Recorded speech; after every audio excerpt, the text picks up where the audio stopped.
हमारा दुर्भाग्य है, देश के लिए जो करने की इच्छा करता है, ज्योतिबा फुले आपल्या नेत्यांचे भाषणं म्हणजे असं वाटतं की ते फोटोकॉपी त्याच्या वडिलाची आजोबाची फोटोकॉपी पोराला, वडिलाला वडिलाची फोटोकॉपी पोराला आणि पोराची फोटोकॉपी नातवाला. आंबेडकर शाहू फुलेंची विचारसरणी विचारधारणा या महाराष्ट्राची देण आणि महाराष्ट्राच्या अंतिम व्यक्तीसाठी. अरे काय रे, कोणाची नावं घेता तुम्ही? किती थोर ती लोक. नारायण राणेला ज्योतिबा फुले निळू फुलेचा डिफरन्स माहीत आहे की नाही माहीत नाही मला, देवाची शपथ खरं सांगतो मी. कारण हा माणूस थापाभाईकडे चहा पाजायचा काम करायचा. विषय निघाला म्हणून सांगतो. हे नाऱ्या तिच्या आतमध्ये जरा सांग, चहा चार सांग. हो, त्या थापांकडे इन्कम टॅक्स डिपार्टमेंटचं युनियन शिवसेनेचं होतं, ते आलं. तर नाऱ्या काही भाई मला काही करा ना, माझं काही करा ना म्हणून नाऱ्याला त्यांनी त्या इन्कम टॅक्स डिपार्टमेंटमध्ये युनियन कोट्यामध्ये पिऊन लावलं, चपरासी. आणि हा आपल्या बायोडेटात लिहितो वर्क इन इन्कम टॅक्स. आणि जेव्हा मंत्री झाला तेव्हा इंडियन एक्सप्रेसमध्ये ज्यांनी लिहिलं his experience in income tax will definitely help the MSMEs in India. मी त्याला फोन केला सकाळी, कारण त्या भाषेवरनं कळलं रिपोर्टर कोण आहे. बोला येस भाऊ. बोला you wrote a piece on Rane. बोले येस. बोले who told he was working in income tax. Come on. बोले he was a peon there in union quota. Don't tell me. अरे यू आर टू मच भाऊ. बोला अरे I am not joking. त्यांनी phone ठेवला. ज्या दिवशी एक इंग्लिशमध्ये प्रश्न विचारला कनुमोरी नीतीला, आणि या प्रश्नाचं उत्तर तो सारखा वेगळंच द्यायचा, मग त्याला स्पीकरने हिंदीमध्ये सांगितला तर त्याला हिंदी भी कळलं ना, तरी काहीतरी तो बोलला. मग स्पीकर म्हणाला अहो तुम्ही बसा खाली, बैठ जाइए आप, उनको समझ में आ गया होगा, अब बस समझ में आ जाएगा, छोड़िए ना, फिर बाद में कर लेंगे बात. त्यानंतर त्याचा मला फोन आला, Ashok ji who the hell appointed him as a peon in income tax, there is some qualification is needed. मग थापाच्या कृपेने हा कॉर्पोरेटर झाला. थापाला बाळासाहेबांनी सांगितलं की तुम्ही बेस्टचं चेअरमन करतो मी तुम्हाला. तोपर्यंत सगळीकडे चालू झालं की गँगस्टर गँगस्टर. मग थापा म्हणाला की नाही बाळासाहेब मला नको, माझ्यामुळे तुम्ही बदनाम होता. तर बाळासाहेब राजकारणी, बाळासाहेब म्हणाले अरे तसं काही नाही आहे, हे लोक आपला माणूस पुढं करायसाठी तुझं नाव बदनाम करतात. मग म्हणे तू एक काम कर, तुझा कोण माणूस होता तू त्याला कॉर्पोरेटर बनवला, त्याला आण, त्यालाच करतो. ते बाळासाहेब होते. तर वापस आले थापा घरी, सगळे मित्र बसून मंडळी. म्हणे यार वो नाऱ्या को बना रहे वो बेस्ट का चेयरमन. सगळे हसायला लागले. अरे काय म्हणे पहिले इसको घर से लेके आओ. नारायण राणे रात्री उठून आणला. नारायण घाबरला, काय झालं बा, रात्री का उठून आणला. तो आला, एक कपड्याचं दुकान उघडलं, एका टेलरला रात्र बसून याचा सफारी शिवला. सकाळी बाळासाहेबांसमोर पेश केला आणि हा बेस्टचा चेअरमन झाला. नंतर महाराष्ट्राचं दुर्भाग्य हा मुख्यमंत्री झाला आणि MSMEचं दुर्भाग्य हा तिथे गेला. ही वस्तुस्थिती आहे. आणि मी हे एवढं अधिकारानं सांगतो कारण त्या थापाच्या परिवाराला मी चांगलं ओळखत होतो. मी एक पत्रकार आहे, माझे सगळ्यांशीच संबंध आहेत आणि सगळ्यांशी जेव्हा मी बोलतो, जेव्हा हे कळतं, आणि हे मी नारायण राणेंना सुद्धा बोललो एक दिवस. मी म्हटलं अहो तुम्ही थापाचे पंटर, तुम्ही आम्हाला कशाला सांगता असं करा तसं करा, हॅ करा. तर हे मी असं म्हणत नाही की थापाकडे काम करणं वाईट गोष्ट आहे. मी असं म्हणत नाही की का पिऊननी मुख्यमंत्री नाही व्हावं. मला फार आंगलं, वसंतदादा पाटील पण काय एवढे शिकलेले नव्हते, पण ते पण मुख्यमंत्री होते महाराष्ट्राचे. पण त्या महाराष्ट्राच्या मुख्यमंत्री पदाची गरिमा काय है, उस पद की गरिमा के अनुसार उन्होंने अपने आप को ढाला था और इन्होंने उस पद की गरिमा को अपने हिसाब से ढाला. शुद्ध रूप से छिछोरापन महाराष्ट्र की राजनीति में अभी हावी है, हमें उसको भी छांटना है. और इस छिछोरापन के लिए हमें जन जागरण करना होगा. हमें ऐसे लोगों को, जो लोग मात्र सत्ता का मक्खन खाने इकट्ठा होते हैं, उनको हटाइए. लोग मिलेंगे आपको, मैं बता रहा हूं. लड़ाई लंबी है. मैं ये नहीं कहता हूं कि आने वाले चुनाव में ही कोई परिवर्तन होगा, लेकिन शुरुआत कहीं ना कहीं से करनी होगी। तो ये दूसरा जन जागरण जो है ये मोदी जी के लिए नहीं है। अब वो हो गया काम, बाकी बचा हुआ काम बाकी लोग कर देंगे। हम किसी से द्वेष नहीं करते। किसी ने कहा कि भाई मोदी जी सपोज चले गए तो तुम क्या करोगे? मेरे कोई तो आएगा सरकार में, सवाल उसको पूछेंगे। हमारे लिए सरकार को सवाल पूछना काम है, लोगों को वेदनाओं को शब्द देना मेरा काम है, और वेदना निरंतर रहेगी। समाज में ऐसा कोई, राम साक्षात भगवान ने भी जन्म लिया, श्री कृष्ण ने जन्म लिया, राम ने जन्म लिया, उनके समय भी समस्याएं थी। समस्या का निदान तब भी लोग कर रहे थे। समस्या का निदान लगातार करना होगा, लेकिन समस्या है, समस्या नई नहीं आएगी। समय के साथ समस्याएं में परिवर्तन होगा। उस परिवर्तन के साथ सोच में परिवर्तन करने की जरूरत है। पढ़े लिखे लोगों के सामने आने की जरूरत है। ऐसे लोग आए जो सत्ता के बगैर आपको पूजें, वो कहे कि नहीं मुझे रिस्पॉन्सिबिलिटी देनी है। अंबानी के यहाँ शादी में जाना आपको तय करना है कि आपके गांव में किसी गरीब के यहाँ शादी है, वो देखना है। अंबानी के यहाँ शादी में जाने के बाद आपका फोटो तो पेज 3 पे छप जाएगा अखबार में, लेकिन उस गरीब के घर में शादी में जाओगे तो उसका सीना चौड़ा होगा कि मेरे आमदार मेरे गांव में आए, और उसके लिए पूरा गांव आपका हो जाएगा, इसकी मैं गारंटी देता हूं। पीढ़ियों तक गांव कहेगा कि उसके जैसा आमदार नहीं मिला। छोटे से गांव में भी शादी में आ जाता था, बोलता था मेरी बेटी की शादी है। ये तय करना होगा। लेकिन हमारे यहाँ मैं जानता हूँ, क्या बताओ, नाम नहीं ले सकता, बहुत ही अब लोगों को लगेगा ये इसको जो पता है सबके नाम लेना शुरू कर देता है। अब मेरे साथ प्रॉब्लम भी है, मैं पेट में कुछ रहता नहीं मेरे, क्योंकि मुझे लगता है कि भाई जनता को मालूम होना चाहिए। अंबानी की यहाँ शादी थी, बड़े बड़े सांसद एक दूसरे को पूछ रहे थे कि यार हमको भी जाना है, इन्व्हिटेशन का कहाँ से जुगाड़ होगा? आपल्याला अंबानीच्या लग्नात बोलावलं पाहिजे म्हणून खासदार एकाधिकाला विचारते, तेरा कैसा हो गया यार, मेरे लिए भी कर दे एक ही इव्हेंट में जरा सा अंबानी के यहाँ। हे खासदार म्हटल्यावर मग अंगावर काटा येणार नाही का? त्यामुळे आता फक्त गांधी जयंती म्हणून काम होणार नाही, फक्त महात्मा गांधीचा जय म्हणून काम होणार नाही। महात्मा गांधी बनायचं सोडून द्या, आपल्यात कोणात अवकात नाही, सोडून द्या। आम्ही सप्तर्षी सरांनासारखं का म्हणतो आमचा आदर्श आहे? आमचे फक्त आदर्श आहेत, तुमच्यासारखं आम्ही होऊ शकत नाही। तुमच्या वयात आमचं व्हीलचेअरवर असू, नाही तर कोणी म्हटलं तर म्हणे कमर दुखते, इतक्या दूर कुठे जायचं, हे करायचं।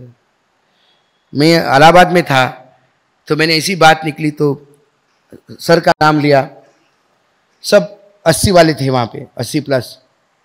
उन्होंने बोला सप्तर्षि, मैंने हाँ मैं कार्यक्रम में जाता हूँ। करते हैं कार्यक्रम? अरे मैंने बोला हमसे ज़्यादा युवा है वो, युवा क्रांति दल। बोले अभी तक। मैंने हाँ वही युवा है युवा क्रांति दल में, बाकी सब हम पूरे हो गए। इसलिए मैं कोई ऐसा नहीं करता। यहां आने के बाद मुझे एक उत्साह मिलता है। मैं भी 60+ का हूं, मैं भी कई बार बोलता हूं घर पे, अरे यार थकावट आ जाती है, छोड़ो ना यार, अब 60 हो गया, अब क्या करेंगे। लेकिन जब जामवंत जी का फोन आला, ते साहेबांना बोलायचं म्हटलं, नाही मला मी येतो ना, म्हटलं साहेबांना बोलायचं म्हणजे काय, येतो, झालं 3 तारीख फायनल, चला। कारण आम्ही येतो, यानी जब जब मैं इनसे मिलके आता हूं, मैं एक उत्साह के साथ भर के जाता हूं। वही मेरा आने वाला 4 महीने का बूस्टर डोज होता है। और यह इसलिए नहीं कि यहां है, ऐसे बहुत कम लोग हैं। किशन पटनायक की जयंती साजरी सम्मानित करने के लिए एक सिन्हा साहब है, चला नहीं जाता, 90+ है, कमर झुकी हुई, पूरा मतलब 90 डिग्री में चलते हैं ऐसे, और पूरा रेलवे स्टेशन पे लोग लेने आए, अशोक जी, हाँ अच्छा होटल पहुंच गए अशोक जी, हाँ अच्छा यहाँ पे। मैंने बोला सिन्हा साहब आप ना आगे पीछे मत करो, आप बैठो एक जगह पे। एक जैन साहब, इलाहाबाद तो वकीलों का सेंटर है, इस देश के माने हुए वकील और जज इलाहाबाद से निकले हैं, जिसको इलाहाबाद का राम जेठमलानी कहते, वैसे जैन साहब 92 लकड़ी लेके घर में खाना, बोले मेरे यहाँ खाना, और बोले आप रुकिए यहाँ पे, वो फेसबुक पे आ जाएगा, आप वहाँ देखिए देंगे, आई विल बी देयर। मैंने बोला ये है उत्साह। तब लगता है कि नहीं, इन लोगों ने यदि किशन पटनायक को जिंदा रखा है, यदि महात्मा गांधी को जिंदा रखने का काम ये करते हैं, तो ये रिले रेस है। सप्तर्षि का बैटन किसी ना किसी को हाथ में लेके आगे चलना होगा, और इसके लिए प्रयास तो करना पड़ेगा। हम तो नहीं कहते कि मैं रिले रेस में हूं आपके, लेकिन हर टाइम प्रयास करता हूं कि मैं भी टीम में आ जाऊं, कि एक बार बैटन मैं भी पकड़ के कहीं आगे आधे किलोमीटर तक दौड़ूं तो लगे कि मैंने भी कुछ किया है। और जिंदगी जीने के लिए बहुत अच्छा है, बहुत अच्छा यूट्यूब से पैसा मिल रहा है, 5 स्टार की जिंदगी जी सकता हूं। लेकिन जब मैं ग्रामीण क्षेत्र में जाता हूं, मराठवाड़ा में जाता हूं, यूपी बिहार के क्षेत्र में जाता हूं, वहां से आने के बाद 2 दिन तक सुन्न रहता है चेहरा। मेरा एडिटर मुझे 3 बार कहता है कि क्या हो गया, यू आर नॉट वेल, आप एक बार ब्लड शुगर चेक कर लीजिए, बहुत डाउन हो गए आप, पता नहीं आप। मैं उसको क्या बताऊं। रात को सोता नहीं आदमी जब उन लोगों का जीवन देखता है, तब 20 रुपए की बिस्लेरी लेना भी महापाप लगता है। उस 20 रुपए में भी आधा किलो चावल ला के नमक के साथ 3 दिन के बाद खाने वाले लोग भी इस भारत में हैं। छोड़ दीजिए 80 करोड़ लोगों को 5 किलो बट रहा है, किसको बट रहा है, किसको नहीं बट रहा है, और कहां बिक रहा है, सारी दुनिया जानती है। तब लगता है कि हम बहुत गलगोर पाप कर रहे हैं। हम तो कहीं खाना खाने जाते हैं, 4 लोग 1200 रुपए का बिल आता है, काट देते हैं, 1200 रुपए निकल के आते हैं। यदि मैं उसको कहूं कि मैं 1200 रुपए का खाना एक टाइम 3 लोग खाते हैं, उन्हें आश्चर्य लगेगा, उनके लिए तो ये भगवान हो गया भाई, 1200 रुपए एक टाइम पे खाना खाता है। 1200 रुपए में हमारे महीने भर का हम चावल कहीं से या गिरनी से, वो जो चक्की होती है आटा पीसने की, वहां से बचा हुआ आटा खरीद के लाते हैं लोग। इतनी भयावह स्थिति है ग्रामीण में। हम हिंदी सीरियल और फिल्में देख के तो खुश होते हैं कि देश में बहुत चल रहा है। नरेंद्र मोदी का भाषण सुन के तो लगता है कि बस पता ही नहीं, हम अभी अमेरिका भी कल अपने को चरण छूने आ रहा है, विश्वगुरु हो गए हम। लेकिन वस्तुस्थिति भयावह है। 210 करोड़ का, वो 210 लाख करोड़ का भी खर्चा हो गया है। मैं बार बार कहता हूं, एक दिन हम लंका बनने जा रहे हैं। लंका छोटा था, संभल गया। ये उपमहाद्वीप है, टुकड़े हो जाएंगे देश के, भाई भाई को काट के फेंक देगा। यह स्थिति हो जाएगी इस देश में यदि सही जगह पे सही कंट्रोल नहीं किया तो। अपना बाप का पैसा समझ के बांटते हैं, कर्जे पे कर्जा लेके जाते हैं। 2023 में 50 साल का बॉन्ड लिया नरेंद्र मोदी ने, 2073 में जो सरकार होगी उसको देना पड़ेगा पैसा। 2073 की सरकार तो पता नहीं मैं भी रहूंगा कि नहीं रहूंगा। जो वहां का प्रधानमंत्री होगा वो बोलेगा, यार ये कौन था भाई 50 साल पहले, क्या पाप कर गया, अब मुझे मेरे बजट में प्रोविजन करना पड़ रहा है, मैं कहां से करूं। हम अपनी जिंदगी आज जी रहे हैं, कल की हम चिंता करते हैं, कल परसों की चिंता करते हैं और सोचते हैं कि बस हो गया बुढ़ापा, आप तो जाएंगे जाएंगे। जिंदगी जी ली हमने, पोरांचं लग्न केलं, पुरी सुखी आहेत, आपण बा आपलं जीवन केलं, घर आहे, पेन्शन भेटते, बस आयुष्य चांगलं केलं, देवाने चांगलं ठेवलं। ऐसे तो कुत्ते बिल्ली भी जीते हैं। समाज के लिए क्या करना है। जिस आदमी का फोटो देख के आज हम यहाँ बैठे हैं, वो तो वकील था, वो तो अफ्रीका में वकालत करता था, लंदन से पढ़ के आया था, सोने के चम्मच मुंह में था उसके, पैसों की कमी उसको भी नहीं थी। लेकिन मात्र गोरों के सामने कालों का आत्मसम्मान नहीं, आत्मसम्मान की ही तो लड़ाई थी।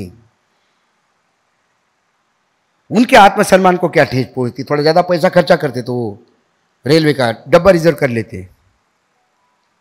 क्या टोलस्टॉय फार्म में जाने की जरूरत थी, क्या कपड़े त्यागने की जरूरत थी। ये वो सोच वही आदमी का है कि मेरे देश की महिला के पास पहनने को कपड़े नहीं तो मैं पूरे कपड़े कैसे पहनूं। मैंने इसीलिए कहा बनना बहुत मुश्किल है ये। मैं 3 दिन तक ही कॉमा में रहता हूं कि मैं 20 रुपए की बिस्लेरी पीता हूं, बताओ उधर 20 रुपए में खाना खा लेते हैं। लेकिन मैंने बिस्लेरी त्यागी नहीं, मैं महात्मा गांधी नहीं बन पाया। लेकिन कम से कम मुझे उस बात की अनुभूति हो रही है, इतनी तो करिए, इतनी तो अनुभूति आप में आने दीजिए कि लोगों के समस्याओं को अपनी समस्या समझ के थोड़ा बहुत भी अपने आप में आपने बदलाव लाया तो समाज में यकीनन बदलाव होगा। इसलिए मैंने कहा 2024 के चुनाव हो गए, सांड को बैल बना दिया, बाकी काम संग जाने, वो आपस में लड़ रहे, जो करना सो कर लिया। लेकिन स्थिति यहां नहीं रुकेगी। महाविकास आघाड़ी आएगी तो आपको लगता है बहुत बड़ा परिवर्तन होगा? वही मतलब गांधी जयंती पे बोलना नहीं चाहिए, लेकिन कुछ वाक प्रचार है जिसका मुझे पैरेलल भी नहीं मिलता। वही पुरानी शराब नए बोतल में होगी, वही ठेकेदार होंगे, वही कमीशन होगा, वही ऑटो रिक्शा होगा, और फिर गरीब, दलित, आदिवासी, किसानों के लिए एक नाथ शिंदे, अजित पवार और देवेंद्र फडणवीस रास्ते पे उतर के लड़ते हुए नजर आएंगे। फिर 5 साल बाद वो सत्ता में जाएंगे, फिर शरद पवार गरिबांसाठी आम्हाला लढायचं आहे। पण सत्तेत असताना कोणीच काही करत नाही, सत्तेत नसलं की त्याला सगळे आठवतात, कारण त्यांनी आपल्याला मूर्ख समजलेला आहे।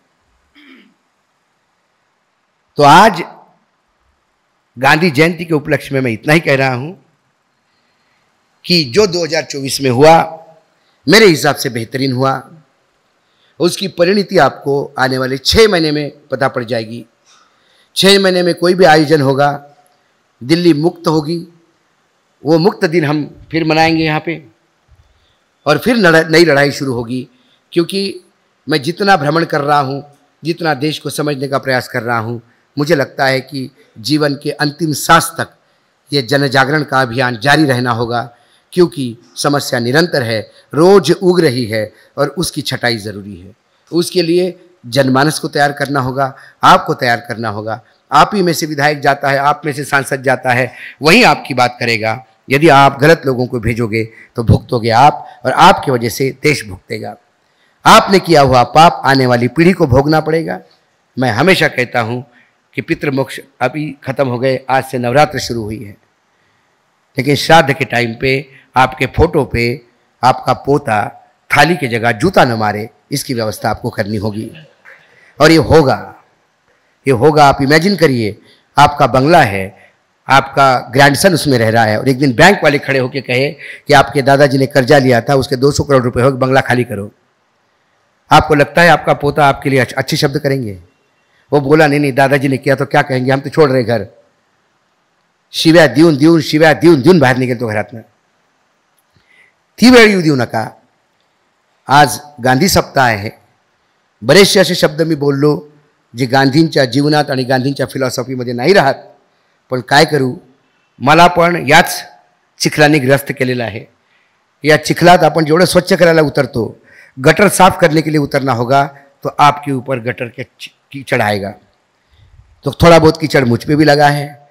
जो मेरे से जो शब्द निकले जो इस दिन नहीं निकलना चाहिए, मैंने बहुत अपने आप को कंट्रोल करने का प्रयास किया। इसलिए मैं वो फ्लो भी बीच में मेंटेन नहीं कर पा रहा हूँ, सिर्फ इसलिए क्योंकि गांधी जयंती है, गांधी जी सामने है। गांधी जी होते हुए मुझे अपने आप पर कम से कम कंट्रोल रखना होगा।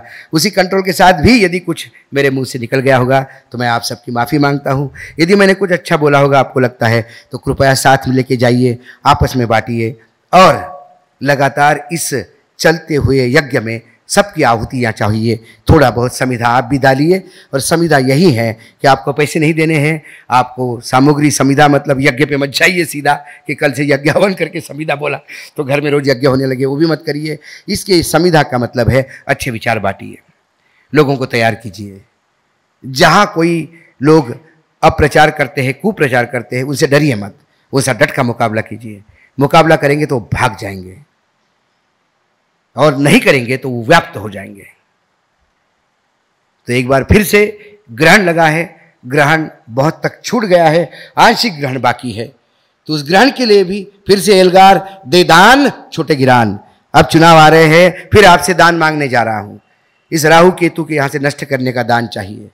आप अपने कॉन्स्टिट्यूंसी में, आप जहां भी हो, आपके रिलेटिव हो, बताने का प्रयास कीजिए। इंसान को सांसद विधायक बना के भेजिए। आमदार एका माणसाला पाठवा ज्याच्यात माणुसकी आहे। राक्षसाला पाठवू नका। राक्षसाला पाठवलं तर आपलं विधानसभा लंका होईल, आणि माणसाला पाठवलं तर अयोध्या होईल। आपल्या विधानसभेला काय करायचं आहे हे तुमच्या हातात आहे. तेव्हा हे शेवटचं पुन्हा तुम्हाला करून आज पुन्हा एक वेळा धन्यवाद. महात्मा गांधींच्या चरणी पुन्हा एक वेळा अभिवादन करतो. सप्तऋषी सरांनी बोलावलं, असाच आशीर्वाद त्यांचा माझ्यावर राहो, तुमचं असंच प्रेम राहो. जय महाराष्ट्र, जय हिंद.